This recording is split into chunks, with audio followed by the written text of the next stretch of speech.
دوستو، حضرت موسیٰ علیہ السلام کی شادی کس طریقے سے ہوئی؟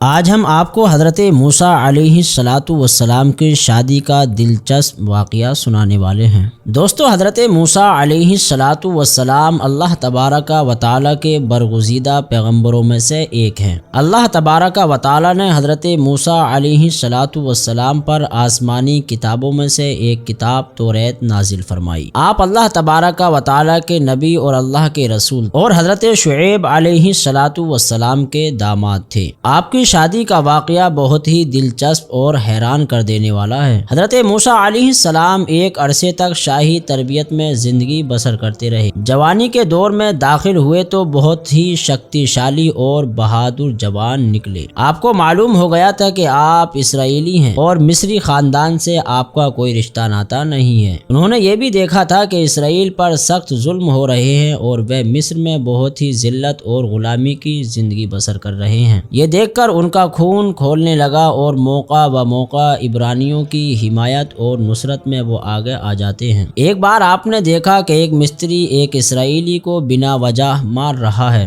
گھسیٹ رہا ہے۔ اسرائیلی نے موسیٰ علیہ السلام کو دیکھا تو فریاد کرنے لگا۔ حضرت موسیٰ علیہ السلام نے اس مستری کو سمجھایا مگر وہ نہ سمجھا تو موسیٰ علیہ السلام نے اسے ایک گھونسا مارا۔ مستری اس مار کو برداشت نہ کر سکا اور اسی وقت دم توڑ گیا۔ دوستو، حضرت موسیٰ علیہ السلام نے یہ دیکھا تو بہت افسوس کیا کیونکہ ان کا ارادہ ہرگز قتل کرنے کا نہ تھا۔ لیکن دوستو، اللہ تبارک و تعالیٰ نے حضرت موسیٰ علیہ السلام کو معاف کر دیا اور مغفرت کی بشارت سے نوازا۔ مستریوں کو جب یہ بات پتہ چلی تو اسی وقت جا کر فرعون کو ساری بات بتا دی۔ انہوں نے فرعون کو بتا دیا کہ مصری شخص کا قاتل موسیٰ علیہ السلام ہیں۔ فرعون نے جب یہ سنا تو 2 جلادوں کو حکم دیا کہ موسیٰ علیہ السلام کو گرفتار کر کے حاضر کرو۔ پھر انہی کے خاندان کے ایک شخص نے فرعون کا جب یہ حکم سنا تو فرعونی جلادوں سے پہلے ہی دربار سے نکل کر دوڑتا ہوا حضرت موسیٰ علیہ السلام کی خدمت میں حاضر ہوا اور ان سے سارا قصہ بیان کیا اور ان کو مشورہ دیا کہ ان کے لیے بہتر یہی ہے کہ خود کو مصریوں سے نجات دلائیں اور کسی ایسے مقام کی طرف ہجرت کر جائیں جہاں ان کی پہنچ نہ ہو سکے۔ دوستو، حضرت موسیٰ علیہ السلام نے اس کے مشورے کو قبول فرما لیا اور ارض مدائن کی طرف خاموشی کے ساتھ ہی روانہ ہو گئے۔ اللہ تبارک و تعالیٰ نے اس واقعے کو قرآن مجید میں بھی بڑی تفصیل کے ساتھ بیان کیا ہے۔ الگ الگ جگہ اور بیابانوں سے گزرتے موسیٰ علیہ السلام باہر آئے تو دیکھا مدائن جانے کا راستہ آپ کے سامنے موجود تھا۔ اس پر آپ نے اللہ تبارک و تعالیٰ کا شکر ادا کیا کہ آپ کو سیدھی راہ دکھائی۔ آپ علیہ السلام تھکے ہارے مدائن پہنچے تو آپ کو ایک کنواں دکھائی دیا۔ آپ علیہ السلام نے پانی پیا ہی تھا کہ آپ کو کتوں کے بھونکنے کی اور دمبوں کی گھنٹیوں کی ایک مدھر سی آواز سنائی دی۔ قریب آ کر آپ نے دیکھا یہ چوپان یعنی چرواہے تھے جو اپنے جانوروں کو پانی پلانے کے لیے کنویں پر آ گئے تھے، لیکن تھکان کی وجہ سے کسی نے آپ کو سلام نہ کیا۔ انہوں نے ڈول کو پھینکا اور 3-4 لوگوں نے مل کر اس ڈول کو کھینچا، یہاں تک کہ انہوں نے موسیٰ علیہ السلام پر ذرا بھی دھیان نہیں دیا۔ آپ 8 دن سے مسلسل حالت سفر میں تھے کہ کہیں آپ کا پیچھا کرنے والے دشمن آپ کو پکڑ نہ لیں۔ حضرت موسیٰ علیہ السلام ایک درخت کے نیچے آرام کرنے بیٹھ گئے کہ سامنے سے آپ کو 2 لڑکیاں دمبے کی ایک بڑی ریبڑ یعنی ایک بڑے جھنڈ کے ساتھ نظر آئیں جو کہ بڑی جد و جہد کر رہی تھیں کہ ان کے جانور کنویں کی طرف نہ جائیں۔ حضرت موسیٰ علیہ السلام نے یہ منظر دیکھا تو آگے بڑھ کر ان لڑکیوں سے پوچھا کیوں دمبے کو پانی پلانے نہیں چاہتی، جس پر ان لڑکیوں نے جواب دیا کہ ہم ان جانوروں کو تب تک پانی نہیں پلائیں گے جب تک کنویں پر نامحرم چوپان موجود ہیں۔ یہ سن کر حضرت موسیٰ علیہ السلام کے ذہن میں ایک سوال آیا کہ کیا ان کے والد نہیں ہیں جو یہ کام انجام دے سکیں، مگر اس سے پہلے آپ یہ سوال اپنے لبوں تک لاتے لڑکیاں خود ہی بول پڑیں۔ ان لڑکیوں نے کہا کہ ہمارے بابا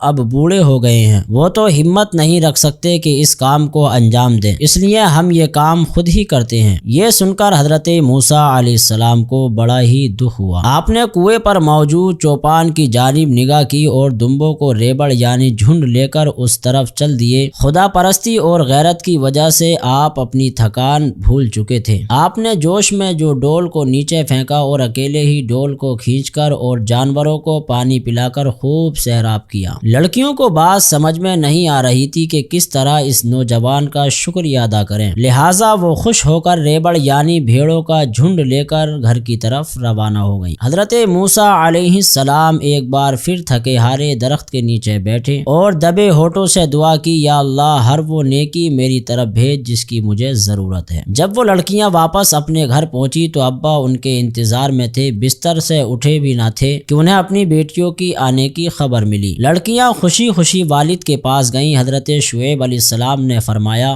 میری پیاری بیٹیوں آج اتنی جلدی گھر لوٹ آئی ہو۔ لڑکیوں نے مسکرا کر اپنے والد کو بتایا کہ ایک نیک دل جوان نے ہم پر مہربانی کی، ہم سے جانور لیے اور انہیں پانی پلایا۔ اس بوڑھے باپ نے تعجب کیا، اے اللہ تبارک و تعالی، یہ نوجوان انسان کون ہے جو سرزمین مدائن پر آیا ہے؟ یہ سوچ کر انہوں نے اپنی بیٹی کو حکم دیا کہ بیٹی اس جوان سے جا کر کہو کہ میرے بابا نے تمہیں بلایا ہے تاکہ تمہیں اس کام کی اجرت دیں۔ لڑکی کنویں پر آئی، جوان اسی طرح درخت یعنی پیڑ کے نیچے بیٹھا تھا۔ لڑکی اس کے قریب گئی اور کہا، میرے بابا آپ کو اجرت دینا چاہتے ہیں۔ حضرت موسیٰ علیہ السلام جب ان لڑکیوں کے گھر پہنچے تو بوڑھے باپ نے بڑی گرم جوشی کے ساتھ آپ کا استقبال کیا اور کہا، خوش آمدید نوجوان۔ کھانے کا دسترخوان پہلے سے ہی بچھایا جا چکا تھا۔ حضرت موسیٰ علیہ السلام کی نظریں جب کھانے پر پڑی، سوچا کہ یہ وہ دعا پوری ہوئی ہے جو کہ میں نے مانگی تھی۔ اللہ تبارک و تعالی سے کہا کہ یا اللہ میں تیری خیر کا محتاج ہوں۔ بوڑھے والد نے آپ سے حال و حوال دریافت کیا اور پوچھا کہ کہاں سے آئے ہو؟ نوجوان یعنی کہ حضرت موسیٰ علیہ السلام نے اپنی پوری کہانی سنا دی۔ انہوں نے بڑی سنجیدگی سے کہا، ڈرو نہیں، تم یہاں محفوظ ہو، تمہیں کوئی خطرہ نہیں، اب تم فرعون کی سلطنت سے باہر ہو۔ اور دوستو، لڑکیوں کے باپ کا نام حضرت شعیب علیہ السلام تھا اور آپ اللہ تبارک و تعالی کے بڑی شان والے نبی تھے۔ حضرت شعیب علیہ السلام کی بیٹی جو اپنے والد اور حضرت موسیٰ علیہ السلام کے مابین ملاقات کا ذریعہ بنی تھی، اس نے اپنے بابا سے فرمایا، بابا یہ جوان طاقتور، نیک اور پرہیزگار ہے، اسے اپنے یہاں پر کام پر رکھ لیں، یہ ہمارے کام کاج میں مدد کرے گا۔ حضرت شعیب علیہ السلام کی آنکھوں میں ایک چمک آئی، لیکن آپ کو تعجب ہوا کہ آپ کی بیٹی کو کہاں سے معلوم ہوا کہ وہ نوجوان ایماندار اور شریف ہے۔ اس لیے باپ نے بڑے پیار سے اپنی بیٹی سے پوچھا، بیٹی تم نے اس کے ڈول کھینچنے سے اس کی طاقت کا اندازہ لگایا، مگر اس کی شرافت کا اندازہ تم نے کیسے لگایا؟ تو دوستو، بیٹی نے کہا، اس بات سے کیونکہ اس نے ہم لڑکیوں کے ساتھ مذاق کرنے کی کوشش نہ کی، نہ ہی اس نے اپنے کام کے بدلے کچھ مانگا اور نہ ہی اسے ہمیں دیکھ کر کوئی اثر ہوا۔ اپنی بیٹی کے منہ سے حضرت موسیٰ علیہ السلام کی تعریف سن کر انہوں نے اپنی بیٹی کی شادی حضرت موسیٰ علیہ السلام سے کر دی اور حضرت موسیٰ علیہ السلام حضرت شعیب علیہ السلام کے داماد بن گئے۔ اور پیارے دوستو، مہر میں حضرت موسیٰ علیہ السلام نے ان کے لیے 8 سال تک کام کرنا منظور فرمایا۔ حضرت موسیٰ علیہ السلام کی بیوی کا نام حضرت صفورہ علیہ السلام تھا۔ شادی سے پہلے آپ اپنے والد کی خدمت کرتی رہیں اور شادی کے بعد اپنے شوہر کی۔ شادی کے 10 سال بعد تک حضرت موسیٰ علیہ السلام نے حضرت شعیب علیہ السلام کی خدمت فرمائی اور 10 سال بعد اپنی بیوی کو لے کر وطن کی طرف روانہ ہو گئے۔ تو دوستو، یہ تھا حضرت موسیٰ علیہ السلام کی شادی کا دلچسپ واقعہ۔ تو دوستو، امید کرتا ہوں آپ سبھی کو یہ ویڈیو بہت زیادہ پسند آئی ہوگی۔ اگر ویڈیو پسند آئی ہو تو نہ صرف ویڈیو کو لائک کریں بلکہ اپنے دوستوں کے ساتھ بھی ضرور شیئر کریں، اور اگر آپ ہمارے چینل پر پہلی بار آئے ہیں تو چینل کو ضرور سبسکرائب کریں۔ ملتے ہیں اگلی نئی ویڈیو کے ساتھ۔ اللہ حافظ۔